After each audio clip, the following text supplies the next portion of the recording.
Oh, let me tell you something. Busting makes me feel good.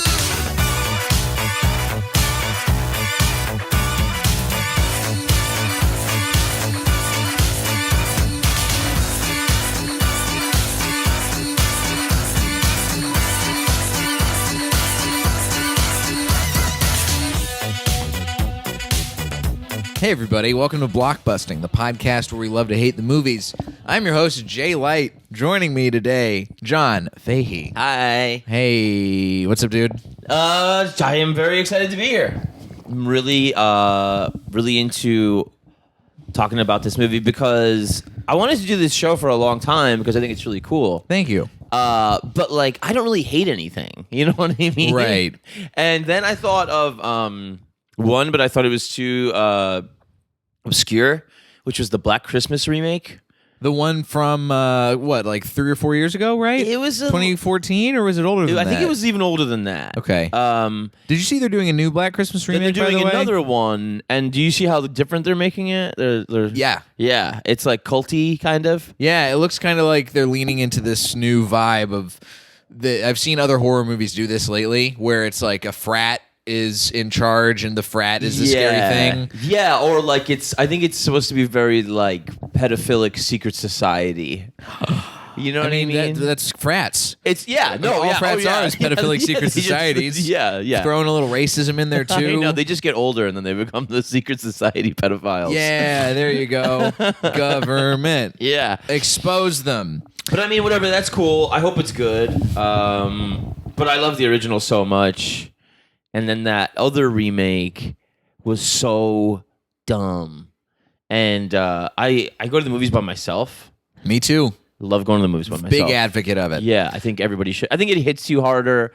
I think, you take it in more. You're not worried about who you're with and if they're enjoying it. Right. That's what I love about it. I love being able to form my own opinion and not have to try and jive and see if I can like have a similar opinion to someone else. Yeah. I remember that happened. So I love, I like seeing movies with my friends every once in a while, but I don't want to have to like explain myself if I like a movie that they don't like or vice versa.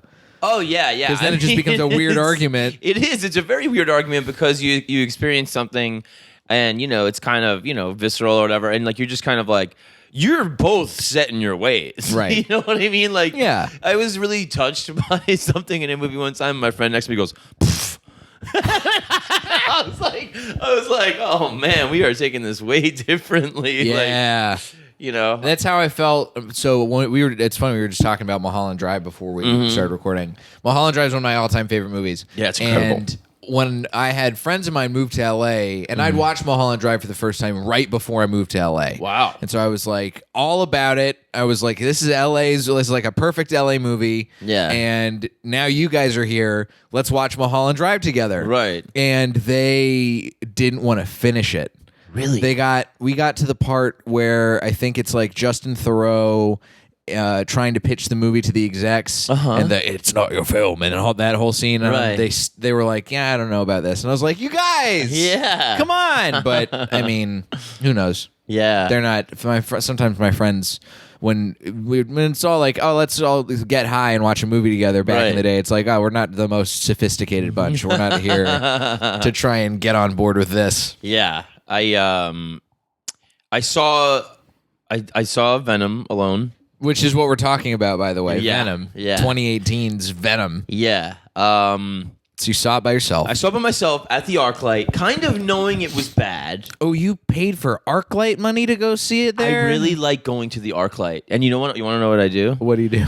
Sometimes I go to the ArcLight and I go to the bar and I have like some beers and I just talk to people about movies and don't even see one. That actually sounds like a much better way of spending your time at the ArcLight. But then seeing Venom, for sure, yeah. No, I mean, because all the employees have their favorite movies on their name tags and stuff. And so it's like an instant conversation. Because they pick some really cool ones. Like, this one guy had Wild at Heart. I was like, ooh, Wild at Heart, hell yeah, you know. What a choice. But like, So yeah, I just like going there. I don't know. I love going to the ArcLight. Okay. So you're going to see Venom at the ArcLight. I'm going to see Venom at the ArcLight by yourself. I know that the reviews are not good. I'm a huge comic book fan. Okay. I obviously love Venom the character. I know there's no Spider-Man. I can overlook that. Right. That's no problem. Yeah, because there's been Venom without Spider-Man in the comics. Totally, yeah, and they kind of do that. They have the whole thing where, when he gets his first comic, he goes to San Francisco. That's what they do in the movie. Okay. And I was in there with two other lone gentlemen, and I was embarrassed to be there by the end of it. Even though there was only two other people, I was just like, God, man, I really hated it. And I know I was just going for the experience of basically just like, being at the movies and eating popcorn and chilling out. I knew it would be bad, but it really offended me. It offended you? Yeah, it was really offensive to me. It's like... What about it? Is it because of does it offend your comic book fan sensibilities? No, it's really just that it's like an old bad superhero movie before they got good. It weakens the character by, Eddie Brock is like a sniveling worm, and then the alien symbiote is like, it talks like this, and the sound mixing is insane. And you're like, get the fuck out of here. All of those scenes, it was just like the inner monologue is so loud, and like it doesn't really know what it wants to be. It's like an action, scary comedy.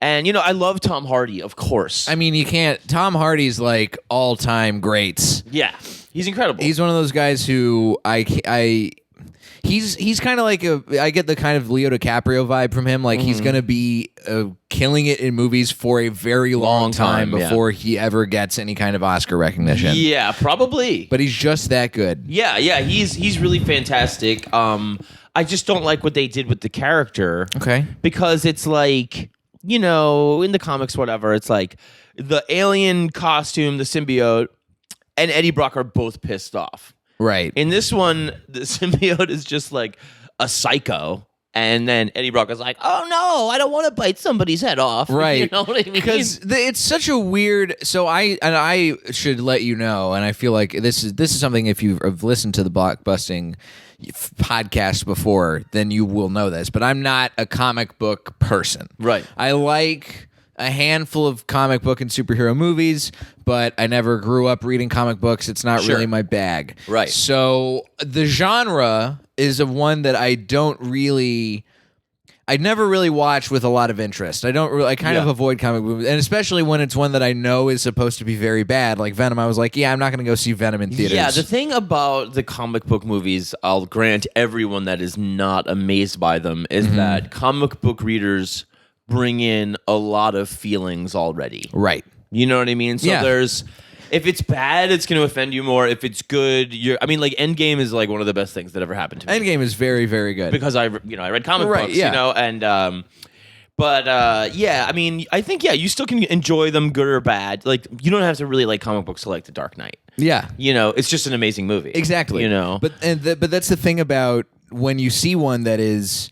You can tell when one is a good movie and can stand alone on its own versus one that is really bad.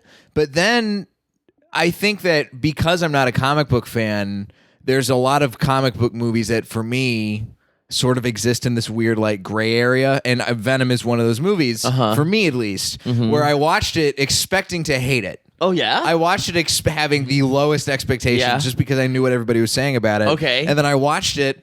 And I was like, all right, Tom Hardy's pretty solid in this. Mm-hmm. All right, this is a real cheesy movie. Mm-hmm.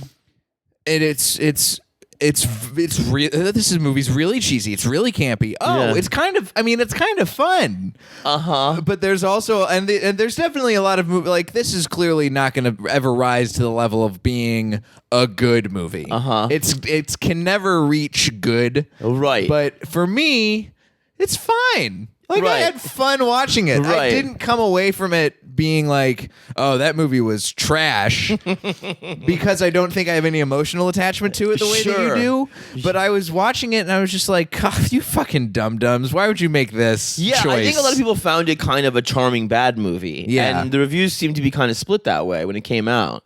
People were like, this is bad good. Yeah. And I guess, yeah, if you can get over the initial shock of like horrible mistakes like the vocal mixing of the guy that talks like, I mean, because that every time that happened, I was just like in Right. the theater, like, what? Like when he won't jump off the building and the alien calls him a pussy. Yeah. I think my eyes hit the floor. Like I was just like, God.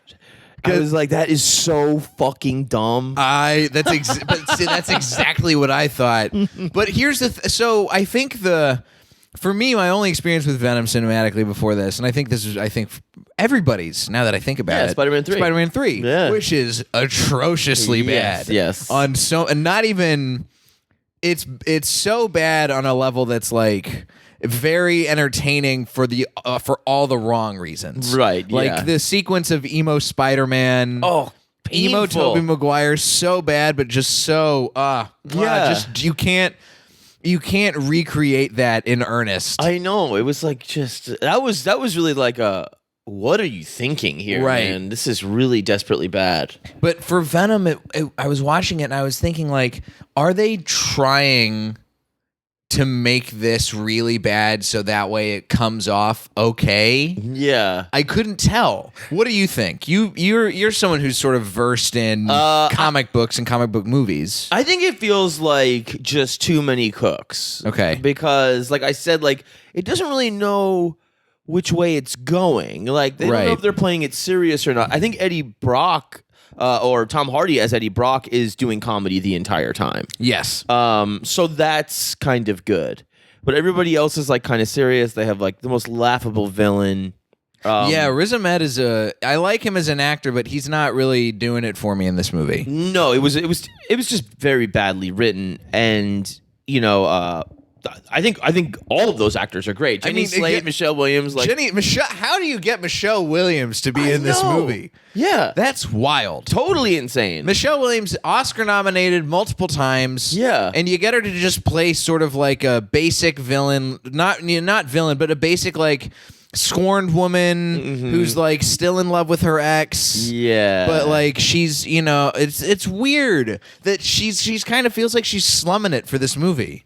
yeah, and like he's kind of a loser, and they kind of like they kind of tell you all about how he's a loser, and so it's almost letting you know, like, man, it sure would be great if an alien was Right. part of him, wouldn't it? You It's know what I kind of mean? like, do you ever see Blue Valentine? Yeah, yeah. This is kind of like if Blue Valentine wasn't about like existential relationship based trauma, Right. Because an alien showed up.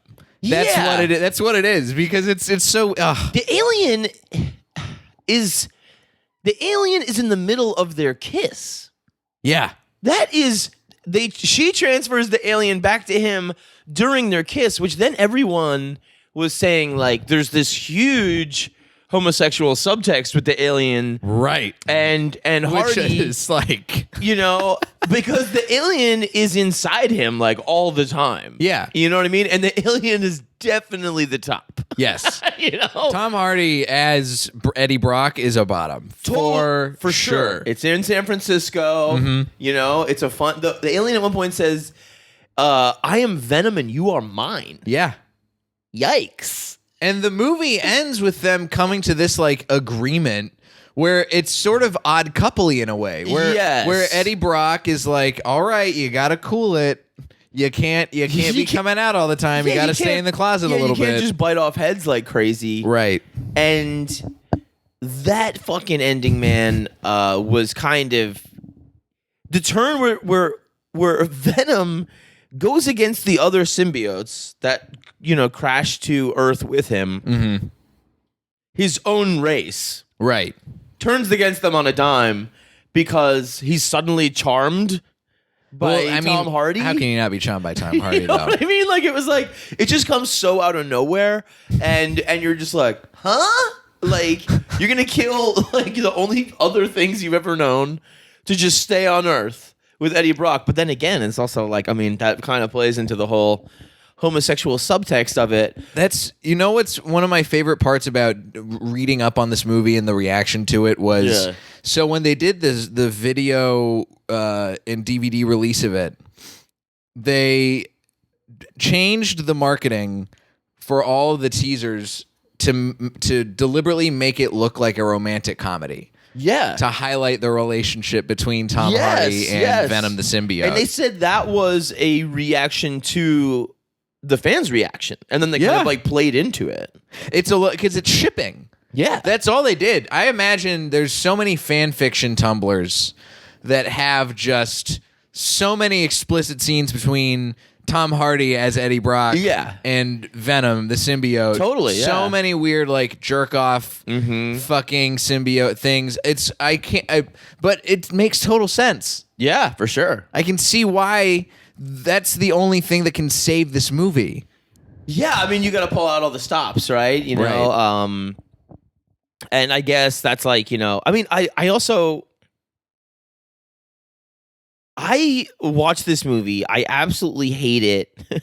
And, it ends and it immediately blasts into this super triumphant, titular Eminem song. I forgot about that Eminem song. A song called Venom, where he says Venom a bunch. A lot. And I was like he's trying to get Oscar nominated for it. What the fuck? Like, I was like, whose idea was this? It's one of the most blatant uses. It seems, and that's the thing. It's not even a good Eminem song. It's Eminem clearly phoning it in. Oh yeah, and getting a fat paycheck for sure. Right. But it's like, when somebody is like really celebrating something that you thought just sucks so bad, it's even more embarrassing. Yeah. You're like, oh, dude, don't fucking. You're doing like an end zone dance over this fucking thing. Like, this is so terrible. I can't imagine Eminem as a person even wanting to come close to this movie. Dude, yeah. Unless they brought Tom Hardy and they're like, and Tom Hardy charmed the shit out of Eminem too. I guess, man. I mean, like, it probably was just a sick amount of money.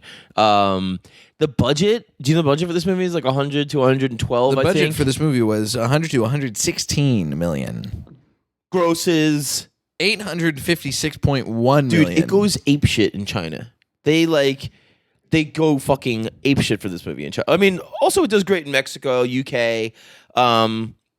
It does pretty good here. I think a lot of that is people just waiting for a Venom movie for a long time. You know what I mean? It's like, well, because people want to go see because there's comic book fans, like you, who are willing to go see a movie even if I know it's going to be bad, even if you know it's going to be bad. I know, which blows my mind.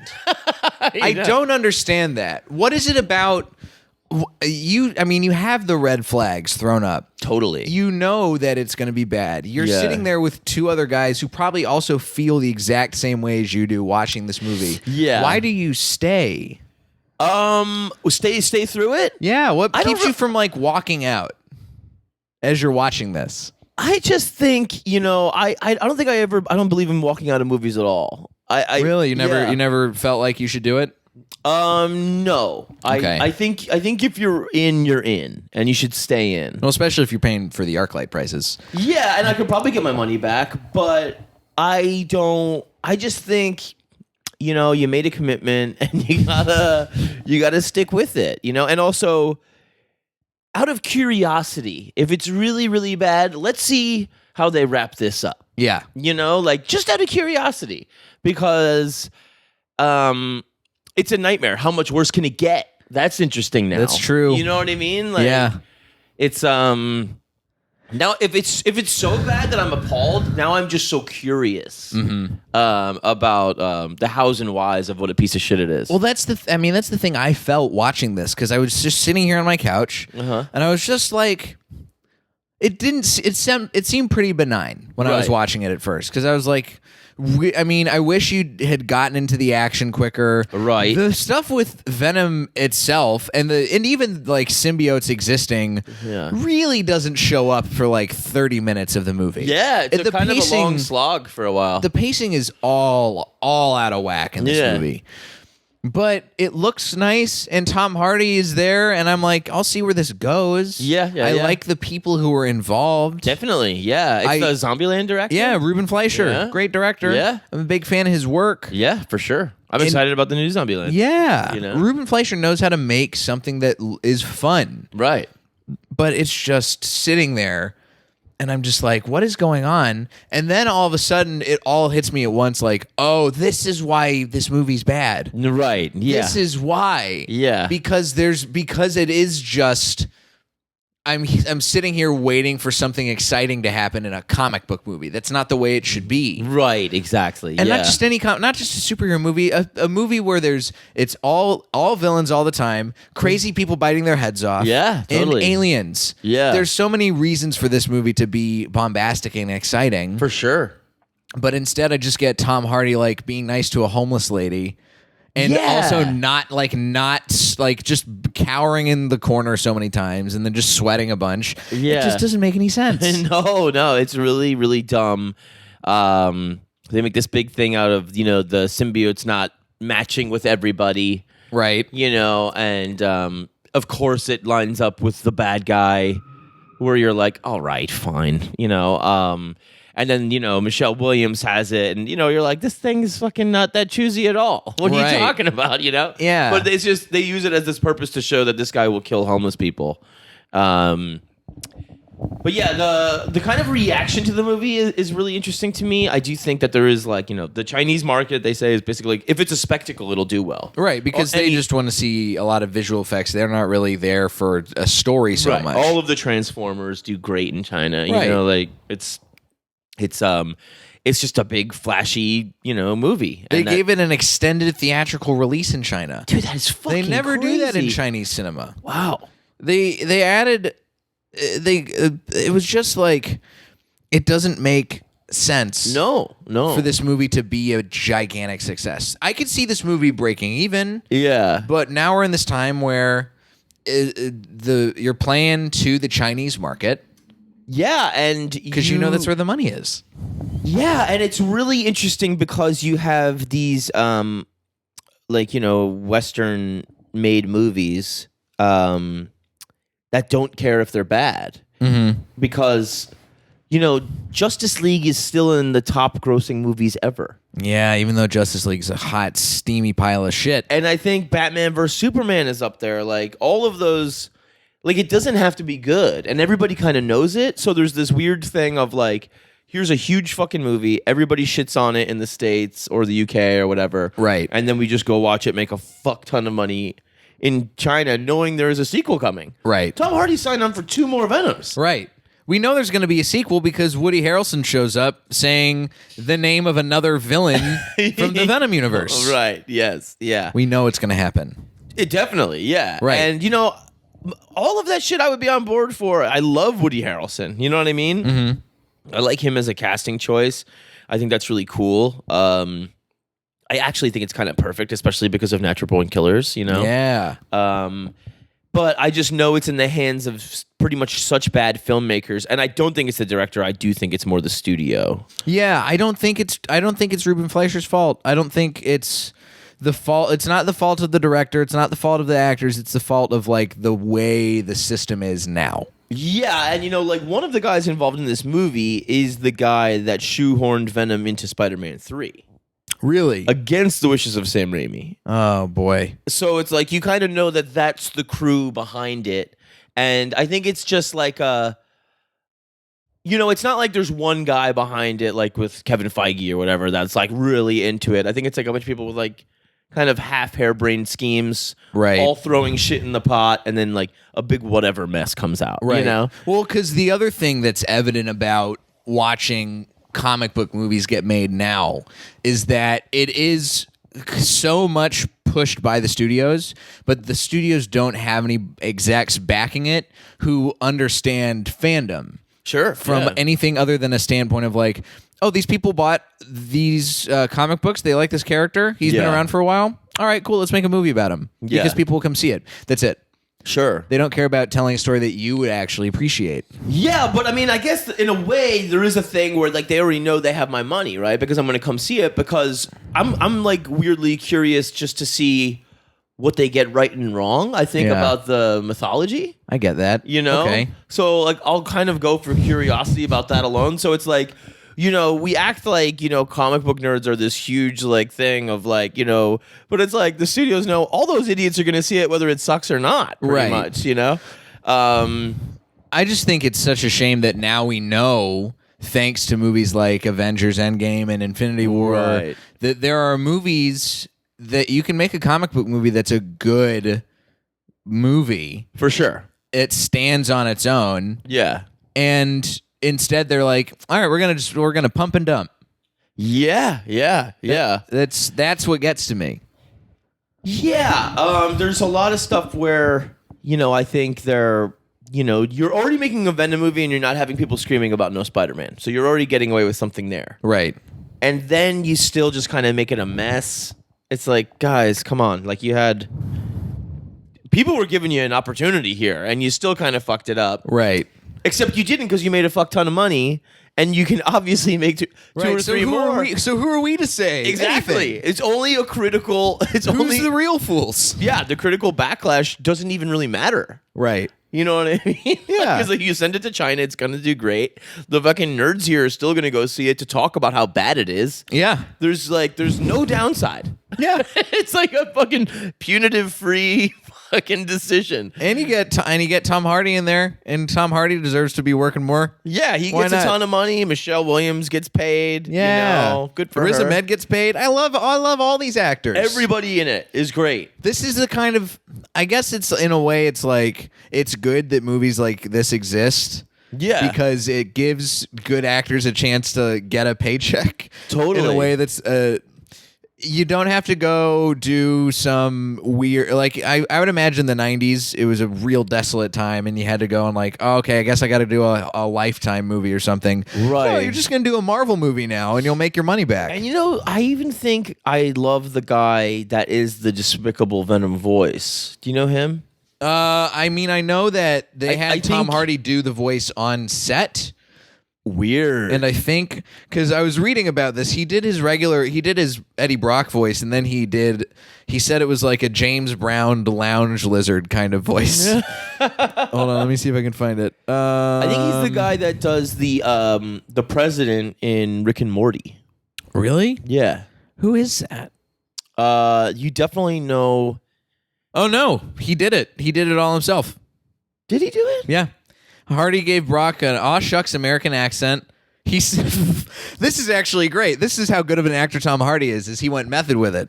And he said that the relationship between Eddie Brock and Venom, he said he loves the duality of it. That's why he chose the character. And he said it's like Ren and Stimpy. Oh my God. So he did Eddie Brock as just like, oh man. And then he said he used a James Brown lounge lizard-like voice for Venom that was modulated to sound more sinister. Weird. Yeah. That is insane. Yeah. That blows my fucking mind. So dude. it was Tom Hardy all along, man. Wow. I totally thought that was a completely different actor. Mm-mm. Jesus. Tom Hardy, the pro. Whoa. That's kind of insane. That kind of is. I can't believe he was talking like that. I would feel so dumb in a vocal booth. Pussy. That part, dude. It bummed me out so bad. I was so annoyed. What other stuff from this movie really annoyed you? I did hate that turn of like no sense of the Venom symbiote just being like, oh, you made me want to save the Earth. What? It doesn't make sense. You've just been giving him shit the whole time. Right. You know what I mean? Calling him a pussy, you know? Like, it made absolutely no sense to me. The dialogue is painful. He's like, rough. You know, when he says, you know, Riot is going to do this, one of the other symbiotes, and he's like, what's Riot? And he goes, Riot is like something of a team leader. And it's like, okay.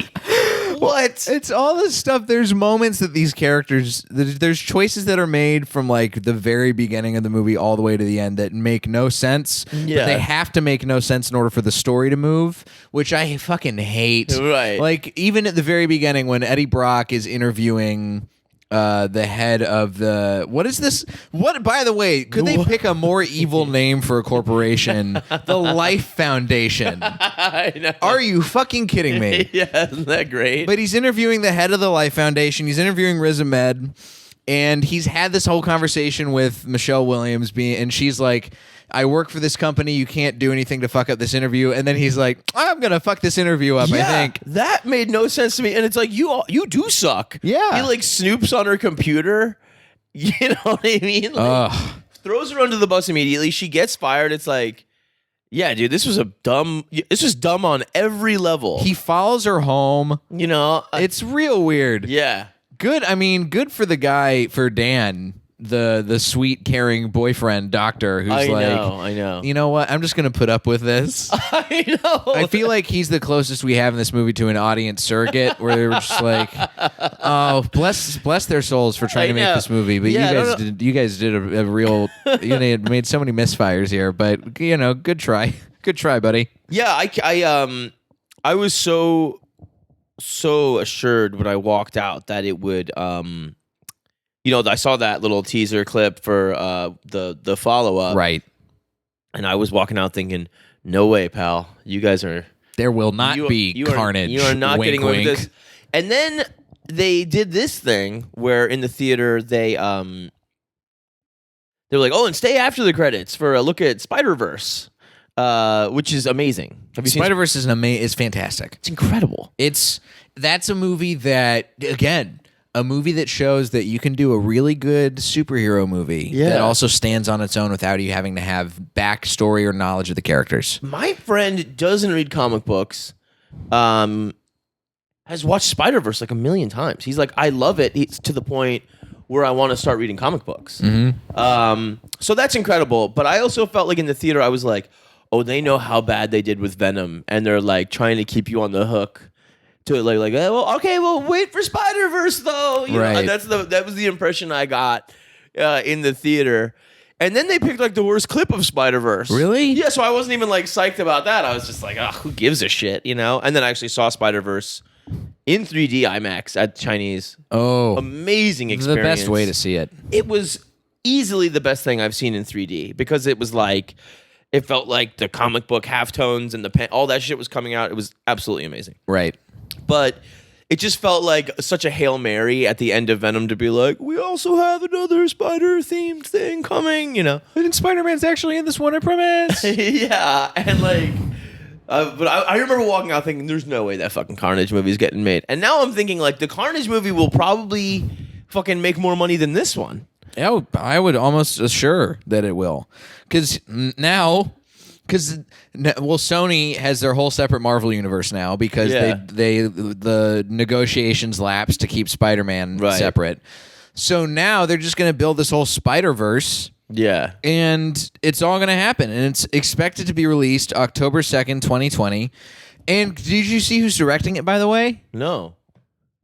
Andy Serkis. Oh! Which is a hell of a pick. It is. I love Andy Serkis. I love Andy Serkis. I know that I think he's directed one other thing before. Let me look here.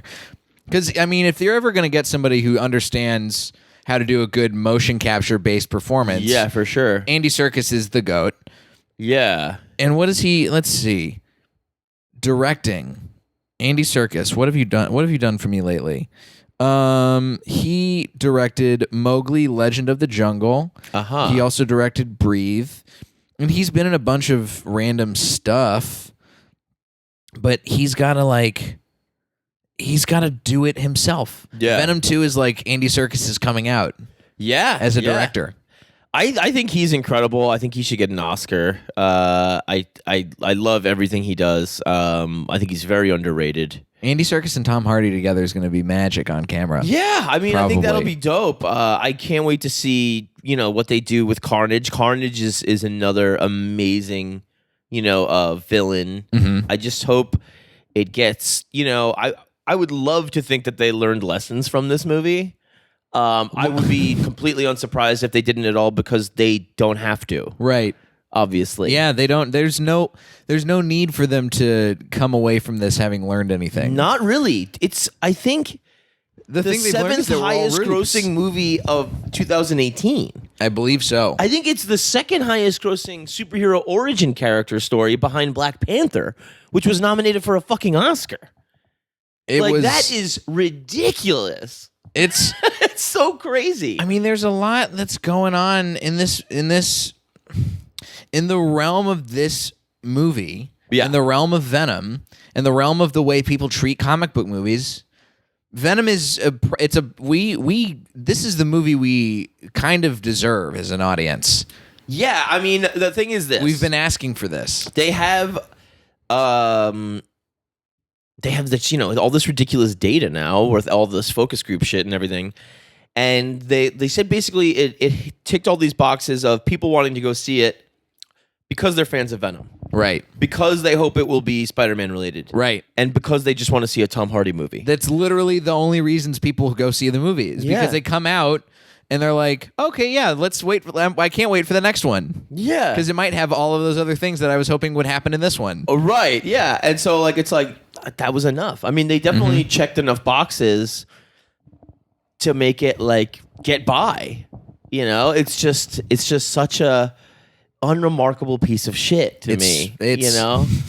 I'm not gonna go with a piece of shit, but it is unremarkable. It's totally fine to bad. I'm gonna probably give it a 2.5 star.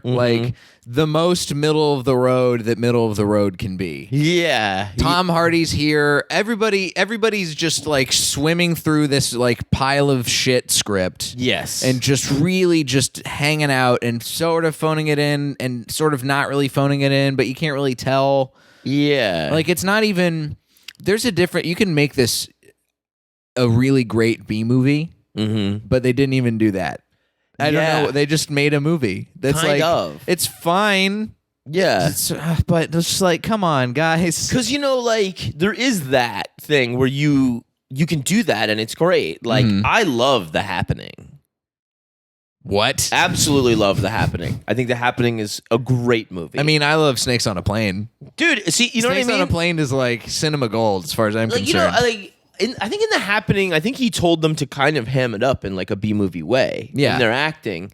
Because I think he kind of knew it was that way. So it's people were making fun of it. And I'm like, yeah, but they were kind of told to act that way. You know what I mean? Right. Wahlberg is told to be extra Wahlberg-y, you know? That's I mean, I'd be willing to bet that Ruben Fleischer did the same thing to everybody in this movie. He was probably ham it up. Right. Go big.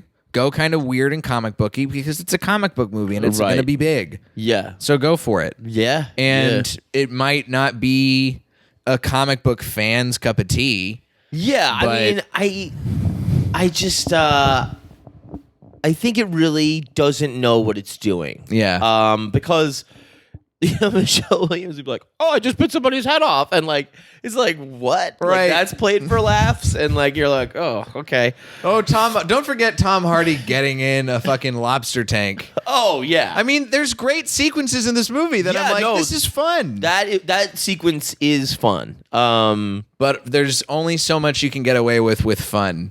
Yeah, I mean, he's really fun to watch. He saves it from being an absolute nightmare. But there's, I mean, the some of that stuff is really fun. Where it's just I don't know why I'm eating garbage, whatever, that type of shit. Well, I mean, I came away from this movie going I know why I watched this garbage. I know why I put this garbage in my stomach. Right? Yeah, it's But we knew what we were getting. I know, man. I know. And I knew the CGI would be kind of dumb and whack. It has another big dumb CGI ending, which of course it does. Right. About the first trailer where they had no Venom in the Venom trailer? Right. I remember that, and people rioted. People were but it was I mean, yeah, what are you doing? Right. You got to play to the fans. Yeah. To some degree. Yeah. It's a bargain you have to keep, I guess. But that's the thing. Also, the studio is basically is making movies like this and saying, oh, no, we don't give a shit about you. We're going to give you lip service and make this movie happen, but we don't really give a shit about what you think because you know you're going to come see it anyway. Yeah, and about the thing with the symbiote? Yes. Where they had the clip of saying symbiote instead of symbiote. Yeah, and then they they flipped it and like all the dubbing afterwards or whatever. Yeah. Or I think they actually changed it while filming. Yeah, they said they changed it while filming because they had someone corrected them on set. Yeah, but both Some probably fucking pronunciations are nerd correct. camera op was like, it's symbiote. I'm gonna stop pulling focus just for 1 second. Yeah. I think what we need is we need people like you, John, who really care to put a stop to Venom 2 unless it actually does wind up being good. And you know what? We'll probably go see it anyway, and who cares? I know. Our efforts are futile. Yeah, kind of if you have enough of, visuals that are appealing, especially because in comic books, it's a visual medium. Yeah. So if you have any promise of even just a cool looking Carnage, people are going to dive all over it. Right. Yeah. And I guess we'll see. Yeah. Well, John, thanks for bringing this movie to my attention. Yeah, man. I was really glad to finally do it. What a pile of like, it's unremarkable. It really is. It's very, very... Yeah, it's a piece of toast. Man, you know it sure what was I mean? a movie. Yeah. Blackened toast. Yeah, it was Super nothing burnt. on it. John, where can the listeners find you if they want to see more of your work and hear more of your work? You can hear me talk about strange people on Profiles and Eccentricity podcast. Wonderful. We do that every week. Just did a little bit about John Holmes this week. Nice. Very fun. And I'm John Fahy, on Twitter and Instagram and all that bullshit. And that's about it. I think I'm playing somewhere soon. We'll figure it out. Yeah, Go follow I have a him, show. look it up. You can find me on the socials and Nice. then see wherever my shows are because I don't remember.